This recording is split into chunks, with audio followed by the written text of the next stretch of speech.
In other news, expect more rains in the next few days. Pag-asa says this is due to tropical storm Marce, which continues to hover over the sea of western Luzon. Marce's presence was since yesterday, with its rains flooding low-lying areas in Metro Manila and forcing the cancellation of classes in several affected localities. More from Bernard Tan. Metro Manila and nearby provinces once more experienced heavy flooding after the intense and non-stop rains last night.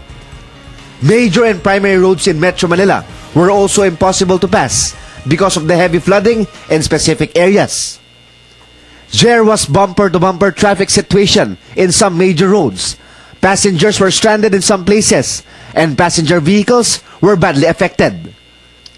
This was just some of the problems encountered by some of the residents in Metro Manila. Taxi drivers had a hard time catching passengers due to the heavy rains and heavy traffic. Taxi driver Roberto Canceran says that he was not able to raise enough money to pay his boundary despite his 24-hour driving. Talagang nagtitiis kami. Oo naman po, talagang may kahirapan po, pero wala pong magagawa, walang mapagpilian eh. Ito lang po nakakayanan namin trabaho eh. Delivery trucks were also badly affected by the heavy rains. Ala rin sir sa biyahe namin, mentras na makaano kami sa didelibera namin sir, eh, hindi kami makarating agad sa oras na didelibera namin sir.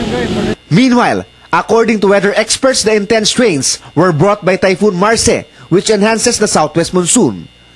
Metro Manila and provinces in northern Luzon will continue to have extreme weather conditions until the weekend.